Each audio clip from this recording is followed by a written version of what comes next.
കഴിഞ്ഞ ക്ലാസ്സിൽ നമ്മൾ മെൻ്റലൈസ് പീരിയോഡിക് ടേബിളിനെ കുറിച്ച് ചർച്ച ചെയ്തിരുന്നു. അപ്പോൾ അതിൽ നമ്മൾ മെൻ്റലൈസ് പീരിയോഡിക് ടേബിളിൻ്റെ പ്രത്യേകതകൾ, എങ്ങനെയാണ് ഇയാളിത് അറേഞ്ച് ചെയ്തിട്ടുള്ളത് തുടങ്ങിയ കാര്യങ്ങളൊക്കെ നമ്മൾ കഴിഞ്ഞ ക്ലാസ്സിൽ ഡിസ്കസ് ചെയ്തു. അതിൻ്റെ ഫീച്ചേഴ്സ് വരെയുള്ള കാര്യങ്ങൾ ഡിസ്കസ് ചെയ്തു. അപ്പോൾ ഏകദേശം എന്താണ് മെൻ്റലൈസ് പീരിയോഡിക് ടേബിൾ എന്നുള്ളതിനെ കുറിച്ച് നമുക്കൊരു ഐഡിയ കിട്ടിയിട്ടുണ്ടാവും. ഇനി നമ്മൾ ഡിസ്കസ് ചെയ്യാൻ പോകുന്നത് അതിൻ്റെ മെറിറ്റ്സും ഡിമെറിറ്റ്സും ആണ്. എന്തെല്ലാം പ്രത്യേകതകളാണ് മെൻ്റലൈസ് പീരിയോഡിക് ടേബിളിന് ഉണ്ടായിരുന്നത്, എന്തെല്ലാം ഡിസഡ്വാൻറ്റേജസ് ആണ് അല്ലെങ്കിൽ ഇമ്പ്രൂവ് ചെയ്യേണ്ട എന്തെല്ലാം കാര്യങ്ങളാണ് മെൻ്റലൈസ് പീരിയോഡിക് ടേബിൾ ഉണ്ടായിരുന്നത് എന്നാണ് നമ്മൾ ഡിസ്കസ് ചെയ്യാൻ പോകുന്നത്. എന്നാൽ നമുക്ക് അതിൻ്റെ മെറിറ്റ്സ് ഡിസ്കസ് ചെയ്യാം. ക്ലാസിഫിക്കേഷൻ ഓഫ് ഓൾ എലിമെൻറ്റ്സ് ആദ്യത്തെ പ്രത്യേകതയാണ്. ഇങ്ങനെ ഒരു പ്രത്യേകത വരാനുള്ള കാരണം നിങ്ങൾ കഴിഞ്ഞ 2 ക്ലാസിഫിക്കേഷൻസ് നിങ്ങൾ കണ്ടിട്ടുണ്ടാകും. ഡോബറിനസ് ട്രയാഡിൽ അന്ന് കണ്ടെത്തിയ മുഴുവൻ എലിമെൻറ്റുകളെയും അയാൾക്ക് അറേഞ്ച് ചെയ്യാൻ പറ്റിയില്ല. അതുപോലെ തന്നെ ലോ ഓഫ് ഒക്ടേവ്സിൽ ആദ്യത്തെ 20 ആറ്റോമിക് മാസ് 20 വരെയുള്ള എലിമെൻറ്റുകളെ കൃത്യമായിട്ട് അറേഞ്ച് ചെയ്യാൻ പറ്റിയിട്ടുള്ളൂ. ബാക്കിയുള്ള എലിമെൻറ്റുകളെയൊന്നും അയാളുടെ അറേഞ്ച്മെൻറ്റ് ഉൾക്കൊള്ളിക്കാൻ കഴിഞ്ഞില്ല. പക്ഷെ അതേസമയം മെൻ്റലൈവ്സിന് അന്ന് കണ്ടെത്തിയിട്ട് 63 എലിമെൻറ്റുകളെയും വളരെ കൃത്യമായിട്ട് അറേഞ്ച് ചെയ്യാൻ വേണ്ടി കഴിഞ്ഞു. അതാണ് ഇയാളുടെ ഏറ്റവും വലിയ ഒന്നാമത്തെ നേട്ടം. Mendeleev's classification include all the 63 elements known at that time. അന്ന് 63 എലിമെൻറ്റുകൾ കണ്ടെത്തിയിട്ടുണ്ടായിരുന്നുള്ളൂ. അത് ഇയാൾക്ക് അറേഞ്ച് ചെയ്യാൻ കഴിഞ്ഞു. On the basis of their atomic mass and facilitated systematic study of elements. Okay, കൃത്യമായിട്ട് ആ എലിമെൻറ്റുകളെ പഠിച്ച് ആറ്റോമിക് മാസിൻ്റെ അടിസ്ഥാനത്തിൽ ഇയാൾക്ക് അതിനെ ക്ലാസിഫൈ ചെയ്യാൻ വേണ്ടി കഴിഞ്ഞു. മറ്റൊന്ന് കറക്ഷൻ ഓഫ് ആറ്റോമിക് മാസ് ആണ്. ചില ആറ്റോമിക് മാസ് ചില എലിമെൻറ്റുകളുടെ ആറ്റോമിക് മാസുകളെ ഇയാൾ കറക്റ്റ് ചെയ്തു. അന്ന് പറഞ്ഞിരുന്ന ആറ്റോമിക് മാസ്, അന്ന് പഠനങ്ങളൊക്കെ നടത്തിയിട്ട് ഏകദേശം ഇന്ന ആറ്റോമിക് മാസ് ആയിരിക്കും അങ്ങനെ കൊടുത്തിട്ടുണ്ടാകും. പക്ഷേ ആറ്റോമിക് മാസ് അല്ല, ഇതിൻ്റെ ആറ്റോമിക് മാസ് വേറെയാണ്, ഇന്നതാണ് ഇതിൻ്റെ, എത്രയാണ് ഇതിൻ്റെ ആറ്റോമിക് മാസ് ഇയാൾക്ക് പറയാൻ വേണ്ടി കഴിഞ്ഞു. ഇതാണ് രണ്ടാമത്തെ പ്രത്യേകത. Atomic mass of some elements like beryllium, gold, indium were corrected based on their position in the table. അയാളുടെ ടേബിളിലുള്ള പൊസിഷൻ അനുസരിച്ച് എലമെൻറ്റുകളെ ഇയാൾക്ക് അറേഞ്ച് ചെയ്യാൻ വേണ്ടി കഴിഞ്ഞു. Okay, atomic masses of the sum elements like beryllium, gold തുടങ്ങിയ കുറേ എലമെൻറ്റുകളെ അതിനെ ഇയാൾ എന്ത് ചെയ്തു, ഇയാളുടെ പൊസിഷൻ അനുസരിച്ച്, ഇയാളുടെ പീരിയോഡിക് ടേബിൾ അതിൻ്റെ പൊസിഷൻ എങ്ങനെയാണോ വന്നത്, കാരണം ഇയാൾ ആറ്റോമിക് മാസ് അനുസരിച്ചല്ല ക്ലാസിഫൈ ചെയ്തിട്ടുള്ളത്, ഫിസിക്കൽ ആൻഡ് കെമിക്കൽ പ്രോപ്പർട്ടീസ് വെച്ചിട്ടാണ്. അങ്ങനെ വരുന്ന സമയത്ത് ഇയാളത് കൊണ്ടുവന്ന് വെച്ച സ്ഥലത്തുള്ള ആറ്റോമിക് മാസ് അല്ല, അതായത് ഇയാൾ കിട്ടേണ്ട ആറ്റോമിക് മാസ് ആയിരുന്നില്ല അന്ന് ആ എലിമെൻറ്റിന് കൊടുത്തത്. സ്വാഭാവികമായിട്ട് ഇയാൾ എന്ത് ചെയ്തു, അതിൻ്റെ ആറ്റോമിക് മാസ് മാറ്റിയിട്ട് ഇതിൻ്റെ ആറ്റോമിക് മാസ് ഇത്രയായിരിക്കുമെന്ന് ഇയാൾ പറഞ്ഞു. അങ്ങനെ ഉദാഹരണമായിട്ട് പറഞ്ഞ ഇൻഡിയം 76 അതിൻ്റെ ആറ്റോമിക് മാസിൻ്റെ വാലൻസി 2 ആയിരുന്നു. എന്നാൽ ഈ മെൻ്റലൈവ്സിൻ്റെ പീരിയോഡിക് ടേബിൾ അനുസരിച്ച് ഇയാൾ പറഞ്ഞു ഇതിൻ്റെ ആറ്റോമിക് മാസ് 113.1 അതുപോലെ വാലൻസി 3 എന്ന് പറഞ്ഞു. ഓക്കെ, ഇന്നിപ്പോൾ നമ്മൾ ഈ ഇന്ത്യത്തിൻ്റെ ആറ്റോമിക് മാസ് ആയിട്ട് നമ്മൾ പറയും 114.82 വാലൻസി 3 മനസ്സിലായല്ലോ. 76 ആദ്യം ഉണ്ടായിരുന്നത്, അത് ഇയാൾ എന്തായി 113.1 ഇയാൾ പറഞ്ഞു. വളരെ കൃത്യമായിട്ട് നമ്മളത് കണ്ടെത്തിയപ്പോൾ നമുക്ക് മനസ്സിലായത് 114.82 അതായത് ശരിക്കുള്ള ആറ്റോമിക് മാസിന് വളരെ അടുത്ത ആറ്റോമിക് മാസ് ഇയാൾ എന്നതിന് പ്രെഡിക്റ്റ് ചെയ്ത് കണ്ടുപിടിച്ചു. അതുപോലെ തന്നെ വാലൻസി 3, ഇതിൻ്റെ വാലൻസി 3 തന്നെയാണ്. ഇതേപോലെ ഇയാൾ കറക്റ്റ് ചെയ്ത ആറ്റോമിക് മാസുകളൊക്കെ വളരെ കൃത്യമായിരുന്നു. അതാണ് ഇതിൻ്റെ രണ്ടാമത്തെ പ്രത്യേകത. മൂന്നാമത്തെ പ്രത്യേകത പ്രഡിക്ഷൻ ഓഫ് ന്യൂ എലിമെൻറ്റ്സ് ആണ്. കുറേ പുതിയ എലിമെൻറ്റുകൾ ഇയാൾ പ്രഡിക്റ്റ് ചെയ്യാൻ ഇയാൾ പ്രവചിച്ചു. ഇയാളുടെ അറേഞ്ച്മെൻറ്റ് ഇയാളിങ്ങനെ അറേഞ്ച് ചെയ്തപ്പോൾ ഇയാൾക്ക് മനസ്സിലായത് കുറേ സ്പേസുകൾ ബ്ലാങ്ക് ആണ്. ഇയാളുടെ അറേഞ്ച്മെൻറ്റിൽ ഇയാളിങ്ങനെ ആറ്റോമിക് മാസ് കൂടുന്ന രീതിയിൽ അറേഞ്ച് ചെയ്ത് കെമിക്കൽ പ്രോപ്പർട്ടീസിൻ്റെ അടിസ്ഥാനത്തിൽ ഇയാൾ അറേഞ്ച് ചെയ്ത് വന്നപ്പോൾ കുറേ ബ്ലാങ്ക് സ്പേസുകൾ ഇയാളുടെ പീരിയോഡിക് ടേബിളിൽ വന്നു. അപ്പോൾ ഇയാൾ മനസ്സിലാക്കിയത് ബ്ലാങ്ക് സ്പേസ് അല്ല, ഇവിടെ പുതിയ എലിമെൻറ്റുകൾ കണ്ടെത്താനുണ്ട്. അപ്പോൾ സ്വാഭാവികമായിട്ട് ഇയാൾക്ക് വളരെ കൃത്യമായിട്ട് അതിൻ്റെ ഫിസിക്കൽ പ്രോപ്പർട്ടീസും കെമിക്കൽ പ്രോപ്പർട്ടീസും പറയാൻ പറ്റി. കാരണം എന്താണ്, ഇയാൾ അതിൻ്റെ അടിസ്ഥാനത്തിലാണ് സോർട്ട് ചെയ്യുന്നത്. അപ്പോൾ സ്വാഭാവികമായിട്ട് ആ ഒരു സ്പേസിൽ വരേണ്ട ഫിസിക്കൽ പ്രോപ്പർട്ടീസും കെമിക്കൽ പ്രോപ്പർട്ടീസും ഒക്കെ എന്നതാണെന്ന് ഇയാൾക്ക് അറിയാം. ആ പ്രോപ്പർട്ടീസുള്ള ഒരു എലിമെൻറ്റ് ഇയാൾ കണ്ടെത്തിയിട്ടുമില്ല. സ്വാഭാവികമായിട്ട് ഇയാൾ എന്ത് പറഞ്ഞു, ഈ പ്രോപ്പർട്ടീസുള്ള ഒരു എലിമെൻറ്റ് ഇനി കണ്ടെത്തും എന്നും അതിൻ്റെ പേരും കാര്യങ്ങളൊക്കെ ഇയാൾ പ്രെഡിക്റ്റ് ചെയ്തു. അതാണ് ഇയാളുടെ മറ്റൊരു വലിയ പ്രത്യേകത. അതായത് അന്ന് കണ്ടെത്താത്ത, എക്സിസ്റ്റ് ചെയ്യാത്ത എലിമെൻറ്റുകളെയാണ് ഇയാൾ പ്രെഡിക്റ്റ് ചെയ്യുന്നത്. ചില ഉദാഹരണങ്ങൾ ഇയാളുടെ പ്രഡിക്ഷൻസിന് ചില ഉദാഹരണങ്ങൾ നമുക്ക് കണ്ടെത്താൻ പറ്റും. സിലിക്കണിന് താഴെ, സിലിക്കണ് ബിലോ സിലിക്കൺ, ഇയാൾ എന്ത് ചെയ്തു, ഒരു അതേ ഗ്രൂപ്പിൽപ്പെട്ട ഒരു എലിമെൻറ്റ് കണ്ടെത്താനുണ്ട്. സിലിക്കണിൻ്റെ തൊട്ട് താഴെയായിട്ട് സിലിക്കണിൻ്റെ അതേ പ്രോപ്പർട്ടീസ് കാണിക്കുന്ന ഒരു എലിമെൻറ്റ് കണ്ടെത്തുമെന്ന് ഇയാൾ പ്രിഡിക്റ്റ് ചെയ്തു. ഇയാൾ അതിന് പേരെടുത്ത് ഏക സിലിക്കൺ എന്നാണ്. ഏക സിലിക്കൺ എന്നാണ് 1 പൊസിഷൻ ബിലോ സിലിക്കൺ എന്നാണ് അതിൻ്റെ അർത്ഥം. അപ്പോൾ ഏക സിലിക്കൺ എന്ന് പറയുന്ന ഒരു എലിമെൻ്റ് ഇയാൾ കണ്ടെത്തി, ഇയാൾ പ്രെഡിക്റ്റ് ചെയ്തു, കണ്ടെത്തൽ ഇയാൾ പ്രെഡിക്റ്റ് ചെയ്തു. മാത്രമല്ല അതിൻ്റെ ആറ്റമിക് മാസും അതിൻ്റെ എല്ലാ പ്രത്യേകതകളും ഇയാൾ പ്രെഡിക്റ്റ് ചെയ്തു. 1886 ഈ ഏക സിലിക്കൺ എന്ന് ഇയാൾ വിളിച്ചിട്ടുള്ള എലിമെൻറ്റിനെ നമ്മൾ കണ്ടെത്തുന്നത്. ആ പൊസിഷനിലുള്ള എലിമെൻറ്റ് നമ്മൾ കണ്ടെത്തിയ സമയത്ത് അതിന് നമ്മളിട്ട പേര് ജെർമേനിയം എന്നാണ്. 1886 C.A. വിംഗ്ലർ എന്ന് പറയുന്ന ജർമ്മനിയിലുള്ള ആളെ ആ എലിമെൻറ്റിനെ കണ്ടെത്തി. അതിൻ്റെ പേര് ജെർമേനിയം എന്നാണ്. എന്തൊക്കെയാണ് ഇതിൻ്റെ പ്രത്യേകത നമുക്ക് നോക്കാം. ഇയാൾ പറഞ്ഞത് ആറ്റമിക് മാസ്, ഏക സിലിക്കണിൻ്റെ ആറ്റമിക് മാസ് 72 ആയിരിക്കുമെന്നാണ് മെൻഡലീവ് പറഞ്ഞത്.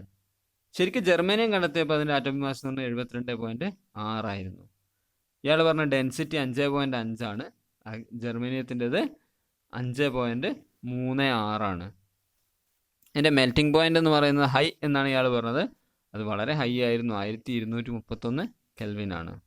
ഇതേപോലെ ഓരോ കെമിക്കൽ പ്രോപ്പർട്ടീസ് ഇയാൾ പറഞ്ഞ ഏക സിലിക്കൺ MO2, അതിൻ്റെ ഓക്സിജൻ ഓക്സൈഡുകൾ MO2 ആയിരിക്കുന്നതാണ് ഇയാൾ GeO2. G എന്നാണ് ജർമ്മനിയത്തിൻ്റെ സിമ്പൽ O2.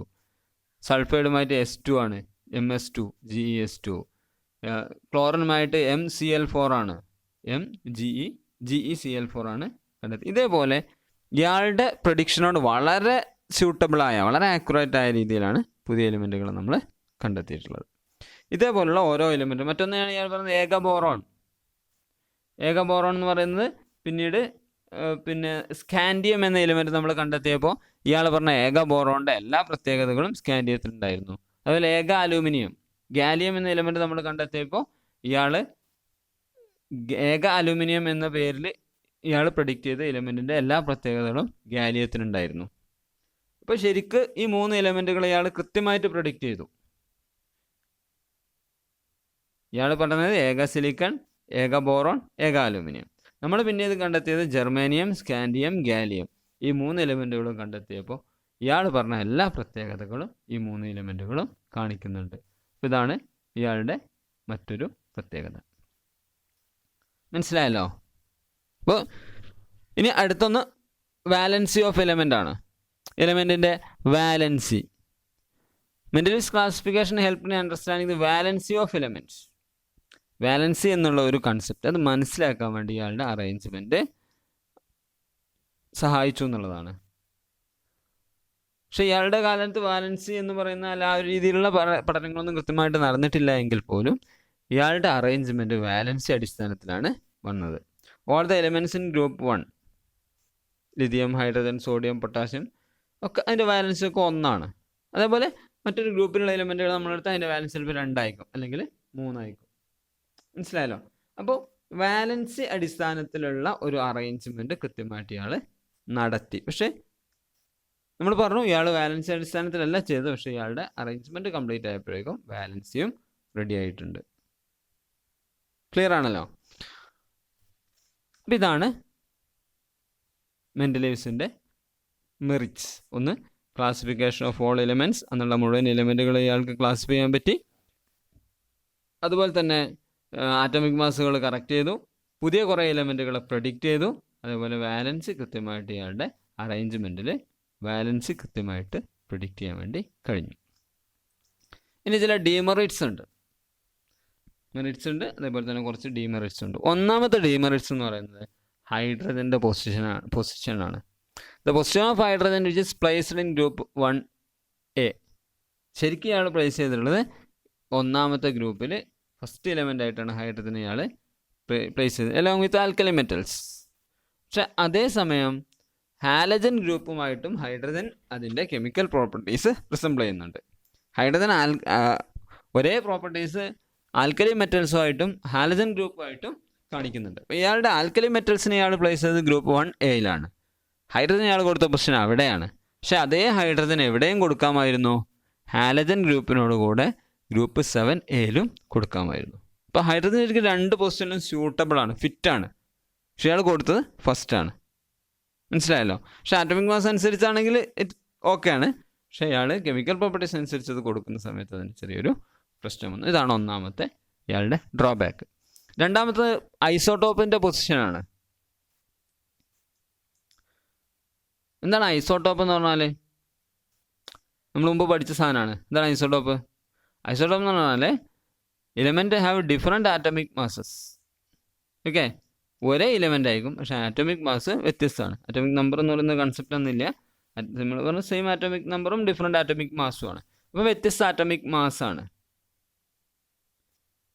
അപ്പോൾ ഇയാൾ ആറ്റോമിക് മാസ് അനുസരിച്ചാണെങ്കിൽ ഓരോ ഐസോട്ടോപ്പിനും വ്യത്യസ്ത പൊസിഷനുകൾ കൊടുക്കേണ്ടി വരും. പക്ഷേ കെമിക്കലി എന്താണ്? സിമിലർ ആണ്. മനസ്സിലായില്ല? ആറ്റോമിക് മാസ് വേരി ചെയ്യുന്നുണ്ടെങ്കിലും കെമിക്കൽ പ്രോപ്പർട്ടീസ് സിമിലർ ആണ്. അപ്പോൾ ഇത് ഒരു വലിയ പ്രശ്നമാണ്. ഇയാൾ പറഞ്ഞതനുസരിച്ചാണ് ആറ്റോമിക് മാസ് വേരി ചെയ്യുന്നതിനനുസരിച്ച് കെമിക്കൽ പ്രോപ്പർട്ടീസും വേരി ചെയ്യണം. കെമിക്കൽ പ്രോപ്പർട്ടീസ് വേരി ചെയ്യുന്നതിനനുസരിച്ച് വ്യത്യസ്ത പൊസിഷൻ, ഒരേ ഇലമെൻറ്റിൻ്റെ വ്യത്യസ്ത ഐസോട്ടോപ്പുകൾക്ക് വ്യത്യസ്ത പൊസിഷനുകൾ ഇയാളുടെ പീരിയോഡിക് ടേബിളിൽ വേണമായിരുന്നു. പക്ഷെ അത് ഇല്ല.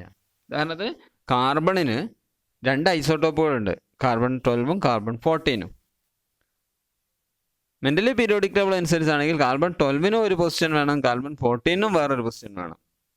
അപ്പോഴേ അയാൾ പറയുന്ന അറേഞ്ച്മെൻറ്റ് ശരിയാവുള്ളൂ. പക്ഷെ അങ്ങനെ പൊസിഷൻ ഇയാൾ കൊടുത്തിട്ടില്ല. കാർബണിന് ഒരു പൊസിഷൻ മാത്രമേ ഉള്ളൂ. പക്ഷെ ആറ്റോമിക് മാസ് അനുസരിച്ചാണെങ്കിൽ ഐസോട്ടോപ്പുകൾക്കൊക്കെ വ്യത്യസ്ത പൊസിഷൻ ആവശ്യമായിട്ട് വരും. അപ്പോൾ ഇതൊരു രണ്ടാമത്തെ പ്രശ്നമായി. അങ്ങനെ ഒരു അറേഞ്ച്മെൻറ്റ് ഇയാൾ ഒരു എലമെൻറ്റ് 2 പൊസിഷൻ കൊടുത്തിട്ടില്ല, ശരിക്കും കൊടുക്കണമായിരുന്നു. അതൊക്കെ കൂടെ വരുമ്പോൾ അടുത്തൊരു പ്രശ്നം കൂടായി. മറ്റൊന്ന് അനോമലസ് പെയേഴ്സ് ആണ്. എന്താ അനോമലി എന്ന് പറഞ്ഞാൽ? Deviation from A common rule എന്നുള്ളതാണ്. ഇറഗുലാരിറ്റി ആവാം, അബ്നോർമൽ ആവാം, എക്സെപ്ഷൻ ആവാം. അതായത് ഒരു നോർമലായിട്ട് ഒരു ഫോളോ ചെയ്ത് വരുന്ന ഒരു മെത്തേഡിൽ നിന്ന് വിരുദ്ധമായിട്ടുള്ള ഒരു സാധനം. ഓക്കെ, ഉദാഹരണത്തിന് നമ്മളിങ്ങനെ എഴുതണം 1 2 3 4 5 7 6. ഓക്കെ, ശരിക്കും 6 കഴിഞ്ഞിട്ടാണ് 7 വരേണ്ടിയിരുന്നത്. നമ്മൾ എഴുതുമ്പോൾ എന്ത് ചെയ്തു? 7 ആദ്യം 6 പിന്നെ എഴുതി. അതൊരു അനോമലിയാണ്. അതായത് കോമൺ റൂളിൽ നിന്ന് ചെറിയൊരു മാറ്റം. അതാണ് ഇയാളുടെ മറ്റൊരു പ്രത്യേകത. അത് ഇങ്ങനെയാണ് ഇയാൾ ചെയ്തത്. ഇയാൾ ചെയ്തത് ആറ്റോമിക് മാസ് കൂടിയ എലിമെൻറ്റുകൾ ആദ്യവും കുറഞ്ഞ എലിമെൻറ്റുകൾ പിന്നെയും ഇട്ടു. ശരിക്ക് കൂടിയ എലിമെൻറ്റുകൾ പിന്നെയും കുറഞ്ഞ എലിമെൻറ്റുകൾ ആദ്യം എഴുതുന്ന ചില സ്ഥലങ്ങളിൽ മാത്രം ആറ്റോമിക് മാസ് കൂടിയത് ആറ്റോമിക് മാസ് കുറഞ്ഞതിന് മുമ്പ് വന്നു. ഓക്കെ, ഇയാളുടെ പ്രോപ്പർട്ടി നോക്കിയിട്ടാണ് ഇയാൾ ചെയ്തത്. ഉദാഹരണത്തിന് കൊബാൾട്ട്, അതിൻ്റെ ആറ്റോമിക് മാസ് 58.9 അത് നിക്കലിന് മുമ്പാണ് ഇട്ടിട്ടുള്ളത്. നിക്കലിൻ്റെ 58.7 അപ്പോൾ 58.7 കഴിഞ്ഞിട്ടാണ് 58.9 ഉള്ള എലിമെൻ്റ് ഇടുന്നത്. പക്ഷേ ഇയാൾ ഇട്ടത് 58.9 ഉള്ളത് ആദ്യം, 58.7 ഉള്ളത് പിന്നെ ഇട്ടു. എല്ലാ സ്ഥലത്തും ചില സ്ഥലങ്ങളിൽ മാത്രം. അതാണ് അനോമലി, സ്പേസ് അനോമലി എന്ന് പറയുന്നത്. Tellurium placed before iodine. ടെലൂറിയത്തിന് 127.6 അയഡിൻ്റെ 126.9. പക്ഷേ അയഡിൻ എന്ന് പറയുന്നത് ടെലൂറിയം കഴിഞ്ഞിട്ടാണ് ഇയാൾ ഇട്ടുള്ളത്. Argon 39.9, potassium 39.1. അപ്പോൾ 39.1 ആദ്യവും 39.9 പിന്നെ ഇടേണ്ടതിന് പകരം നേരെ തിരിച്ച് 39.9 ആദ്യവും 39.1 പിന്നീടാണ് ഇട്ടിട്ടുള്ളത്. അപ്പോൾ ഇങ്ങനെ ചില അനോമലസ് പെയേഴ്സ് ഇയാളുടെ ക്ലാസിഫിക്കേഷനിൽ കാണാം. അതാണ് മറ്റൊരു പ്രശ്നം. മൂന്നാമത്തെ grouping of chemically dissimilar elements. പലപ്പോഴും കെമിക്കലി ഡിസിമിലർ ആയിട്ടുള്ള എലിമെൻറ്റുകൾ ഒരേ ഗ്രൂപ്പിൽ വന്നിട്ടുണ്ട്. Okay, elements such as copper and silver have no resemblance with alkali metals. പക്ഷേ ആൽക്കലി മെറ്റൽസിൻ്റെ കൂടെയാണ് ഈ കോപ്പറും സിൽവറും വന്നിട്ടുള്ളത്. അതേപോലെ തന്നെ separation of chemically similar elements. ചില സ്ഥലങ്ങളിലൊക്കെ കെമിക്കലി സിമിലർ എലമെൻറ്റുകൾ സെപ്പറേറ്റ് ചെയ്യപ്പെട്ടിട്ടുണ്ട്. വ്യത്യസ്ത ഗ്രൂപ്പുകളിൽ ഒരു ഗ്രൂപ്പിൽ വരേണ്ട എലമെൻറ്റുകൾ വ്യത്യസ്ത ഗ്രൂപ്പുകളിൽ വന്നിട്ടുണ്ട്. വ്യത്യസ്ത ഗ്രൂപ്പുകളിൽ വരേണ്ട എലമെൻറ്റുകൾ ഒരേ ഗ്രൂപ്പിൽ തന്നെ വന്നിട്ടുണ്ട്. അപ്പോൾ മൊത്തത്തിൽ നമ്മളിത് പഠിക്കുമ്പോൾ ഇങ്ങനെ കുറേ പ്രശ്നങ്ങൾ ഇയാളുടെ പീരിയോഡിക് ടേബിളിലുണ്ട്. കുറേ മെറിറ്റ്സും ഉണ്ട്, കുറേ ഡീമെറിറ്റ്സും ഉണ്ട്. ഈ മെറിറ്റ്സ് എന്ന് പറയുന്നത് മുൻപുണ്ടായിരുന്നതിന് ഉള്ള വലിയ വലിയ ഡീമെറിറ്റുകളൊക്കെ ഇയാൾ മാറ്റിയിട്ട് ചെയ്തിട്ടുണ്ട്. പക്ഷേ അതേസമയം അങ്ങനെ അറേഞ്ച് ചെയ്യുമ്പോഴും പലപ്പോഴും പല ഡീമെറിറ്റ്സും വന്നിട്ടുണ്ട്. ഹൈഡ്രജൻ്റെ പൊസിഷന്, ഐസോട്ടോപ്പിൻ്റെ പൊസിഷന്, അനോമലസ് പെയേഴ്സ്, അതുപോലെ തന്നെ കെമിക്കലി സിമിലറായ എലമെൻറ്റുകൾ സെപ്പറേറ്റ് ചെയ്യപ്പെടുകയും കെമിക്കലി ഡിസിമിലറായ എലമെൻറ്റുകൾ ഒരേ ഗ്രൂപ്പിൽ വരികയും ചെയ്തിട്ടുണ്ട്. മനസ്സിലായല്ലോ? അപ്പോൾ ഇതൊക്കെയാണ് ഇതിൻ്റെ ഡിമെറിറ്റ്സ്. അപ്പം നമ്മൾ അടുത്ത പീരിയോഡിക് ടേബിൾ എന്ന് പറഞ്ഞാൽ ഇതിൻ്റെ മെറിറ്റ്സ് എല്ലാം നിലനിർത്തിക്കൊണ്ട് ഈ ഡിമെറിറ്റ്സ് കൂടെ ഓവർകം ചെയ്യുന്ന രീതിയിൽ അടുത്ത പീരിയോഡിക് ടേബിൾ ഡിസൈൻ ചെയ്യപ്പെട്ടു. അതിനാണ് നമ്മൾ മോഡേൺ പീരിയോഡിക് ടേബിൾ എന്ന് വിളിക്കുന്നത്. നമുക്ക് അടുത്ത ക്ലാസ്സിൽ ഡിസ്കസ് ചെയ്യാം.